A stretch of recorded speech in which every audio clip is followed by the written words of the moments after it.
Take two road bikes. Give them the same group set, the same wheels, the same tires, the same weight, and the same size printed on the frame. On paper, on the spec sheet you'd compare in a shop, they are essentially identical. Now go and ride them both, one after the other, down the same descent.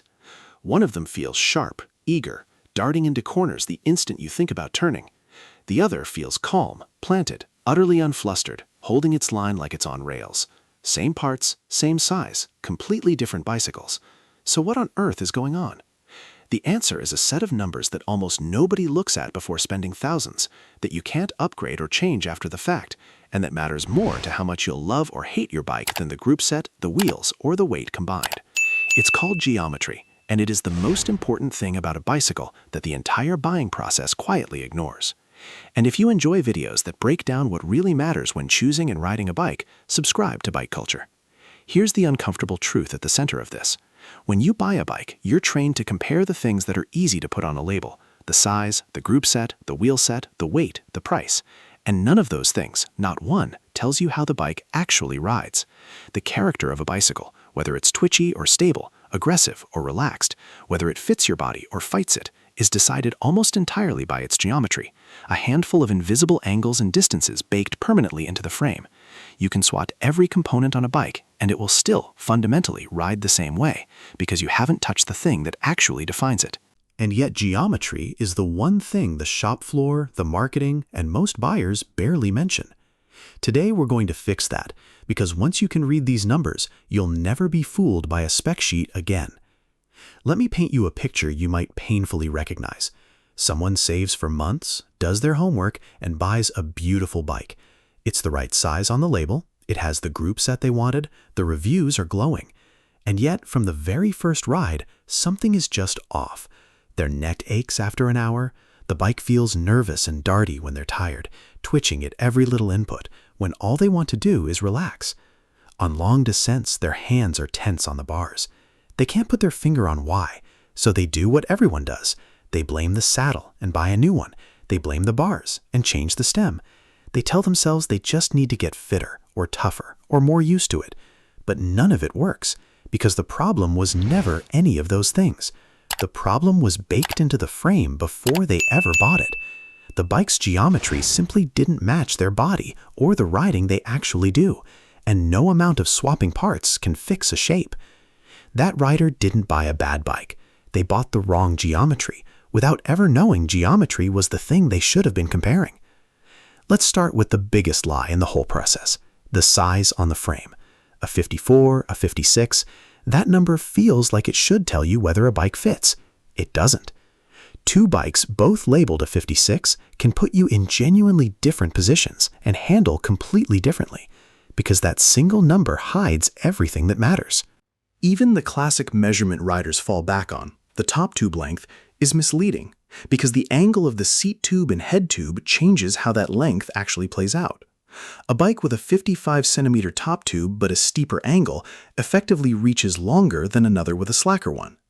So if you're comparing bikes by their size label or even their top tube, you're comparing them by the wrong number entirely. The two measurements you should actually be looking at are called stack and the reach. Reach and stack are the foundation of how a bike fits you, and they work as a pair. Reach is the horizontal distance from the bottom bracket, where the pedals turn, forward to the top of the head tube. It tells you how long the bike's cockpit is, how stretched out you'll be. A longer reach pulls you forward into a low, aggressive aerodynamic position. A shorter reach keeps you more upright, your weight further back. Stack is the vertical partner to that. It's the height from the bottom bracket up to the top of the head tube, and it decides how high your handlebars naturally sit. More stack means a taller front end and a more upright, comfortable posture. And here's the crucial thing. You cannot read these two numbers separately. They only mean something together. A bike with a tall stack but a very short reach doesn't feel comfortable and upright. It feels cramped, because your torso has nowhere to extend, which closes off your hip and even your breathing. This is exactly why a good bike fit is such a smart investment. It gives you your ideal reach and stack. And armed with those two numbers, you can look at any bike in the world and know instantly whether it will fit you, no matter what size is printed on it. If this kind of practical cycling breakdown is useful to you, make sure you're subscribed to Bike Culture. But fit is only half the story, because geometry doesn't just decide how you sit on the bike, it decides how the bike behaves underneath you. And this is where those two bikes on the descent go their separate ways. The star of the show here is the head tube angle. That's the angle of the tube your fork steers through, measured from the ground. It sounds dry, but it changes everything. A steeper head angle, one that's more vertical, somewhere around 73 or 74 degrees, gives you fast, sharp, responsive steering.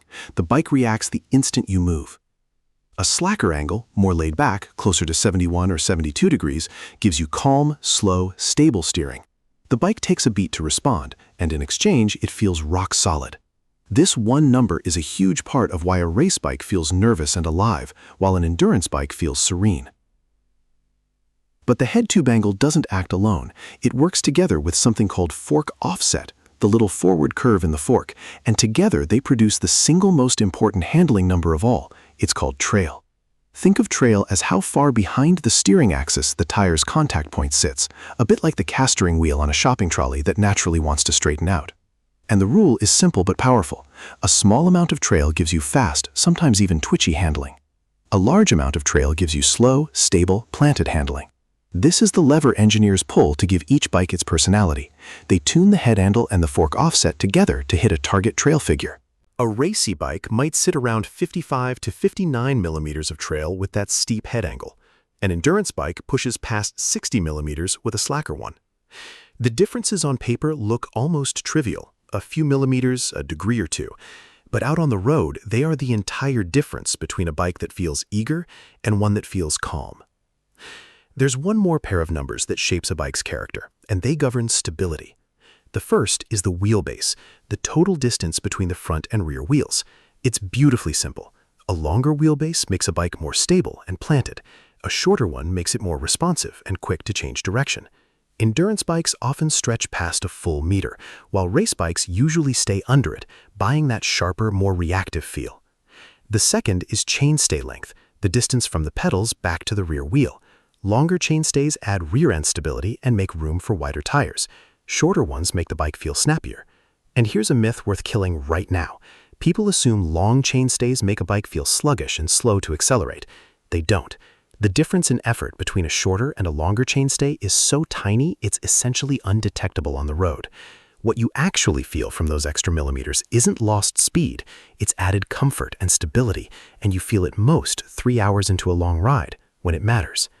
If you want more cycling content that goes beyond the marketing and gets into what actually changes how a bike rides, subscribe to Bike Culture.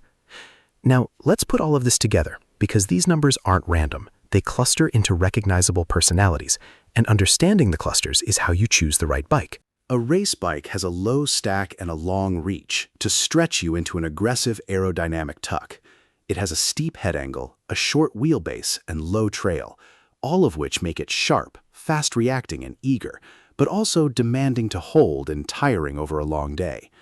An endurance bike inverts almost all of that. Taller stack and shorter reach for a more upright, comfortable position. A slacker head angle, a longer wheelbase, and more trail, all of which make it stable, calm, and effortless to ride for hours, at the small cost of that razor sharpness. And a gravel bike pushes further still, with an even slacker head angle and more clearance, chasing stability on loose and rough ground. Once you see these patterns, a geometry chart stops being a wall of intimidating numbers and starts reading like a personality profile. You can tell how a bike will feel before you ever throw a leg over it. And I want to clear up a couple of myths while we're here, because geometry is riddled with them.